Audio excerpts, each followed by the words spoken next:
Yan ang pagpalang araw mga ka-Frenny. Good morning, good morning. Today is May 9. May 9 at Thursday po. Dito sa Pilipinas. Tara, mag-almusal tayo. Time check po. 8:20 ng umaga. Mag-almusal kami dito ni Daddy Per. Tara, magpe-pray muna po kami. Pray tayo. Panginoon, Amen. Ayan, nag-pray na po kami. Ay, tara, kain po tayo.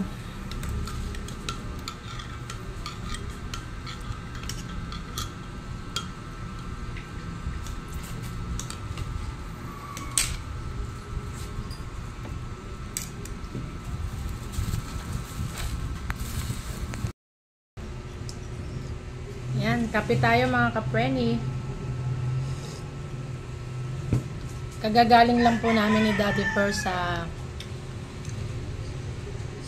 Santa Maria. Sa palengke ng Santa Maria.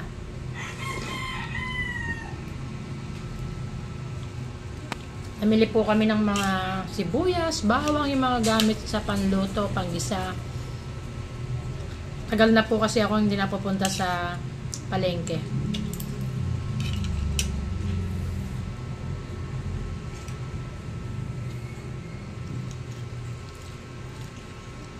Nung huling punta ko po sa palengke at huling bili ko ng sibuyas ay 55 pa, 55, 54.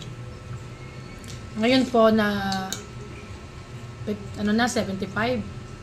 75 na, tumaas ulit. No.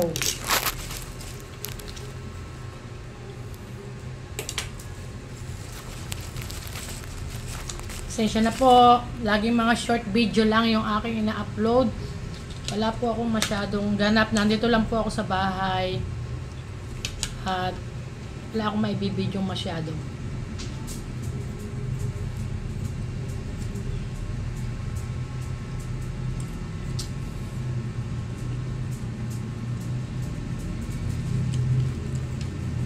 Yan, shout out sa mga nagsasawsaw ng pandesal pa rin sa kape. Yung mga aso namin, no?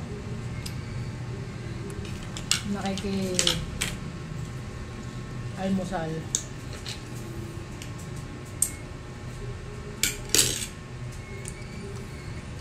Today po ay Flores de Mayo dito sa amin barangay. At mamaya i-share ko din, isasama ko dito yung mga pahapyaw na video ko kanina nung kami galing Santa Maria.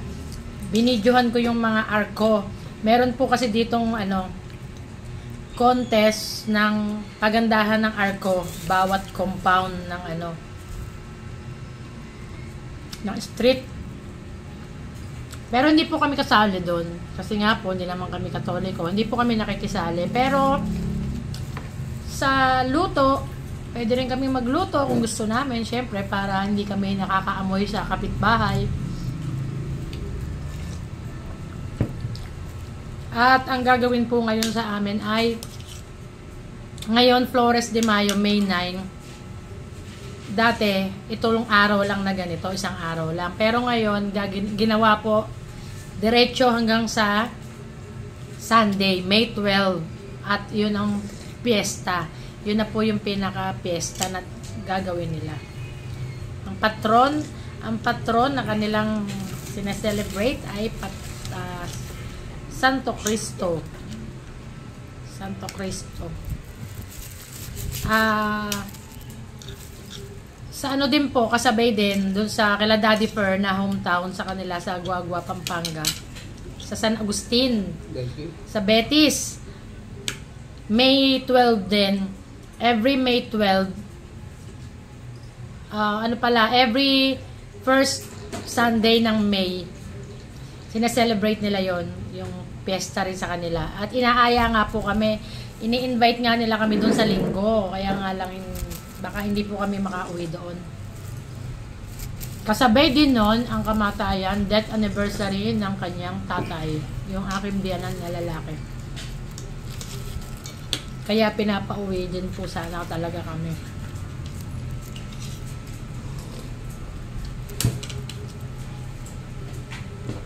Mahirap po kasi magbiyahe na merong okasyon dito. Hindi ko rin po kasi kayang bumiyahe din at meron akong iniinda sa aking likod, sa aking leeg. Yan, mamaya po ipapakita ko sa inyo. Ipapakita ko sa inyo yung mga short video clip na videohan ko doon sa mga arko.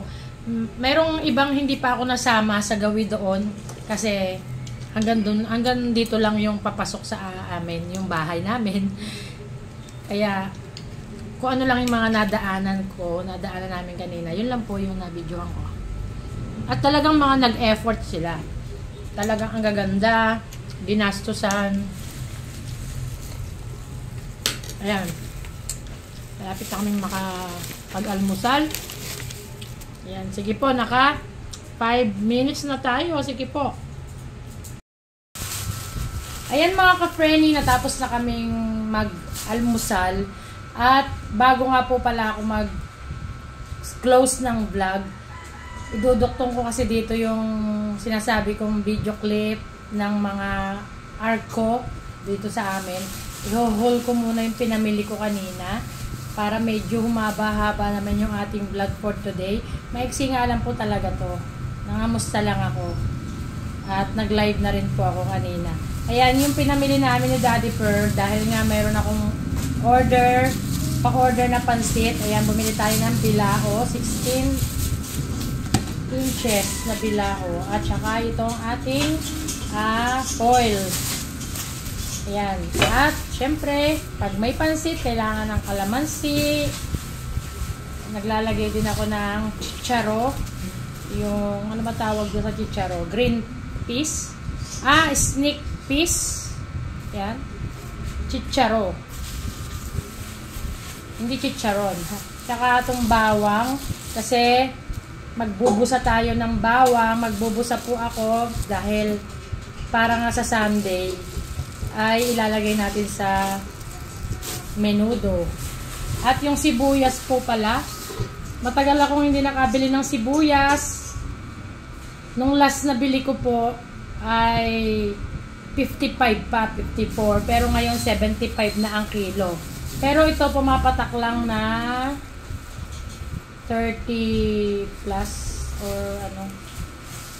Ayan, basta mataas na po ang sibuyas. Ayan, syempre may bell pepper, carrot para sa pansit at menudo na rin. Isang bilihan na lang. Hanggang linggo aabot naman siguro to. Ayan, repolyo. And patatas. Paborito namin ang patatas kaya lagi kami may patatas kahit na mahal. Yun lang po, yung isda nandun na sa ano. Bumili ako ng isdang salmon. Ayan, isusunod ko dito yung clip ng mga papakita kong mga arko. At para lang may masilip nyo yung mga arko dito sa amin. Ayan, muli maraming salamat po. Salamat sa mga nanonood ng short video ko. Kahit hindi kayo mga subscriber at napapadaan kayo. Salamat po, na-appreciate nyo yung mga short video. Yun lang po, malaking tulong na. Ayan, maraming salamat. Always be a blessing to others. Spread the good vibes and pray every day. Ingat-ingat kung mataas ang temperature nyo dyan sa lugar nyo. Ingat-ingat kayo. At pabili na rin pala ako ng pansit para mamaya. Ayan. Sige po, maraming salamat. Panoorin nyo yung mga idodoktong ko dito na magagandahan din kayo siguro. Salamat po. Bye-bye.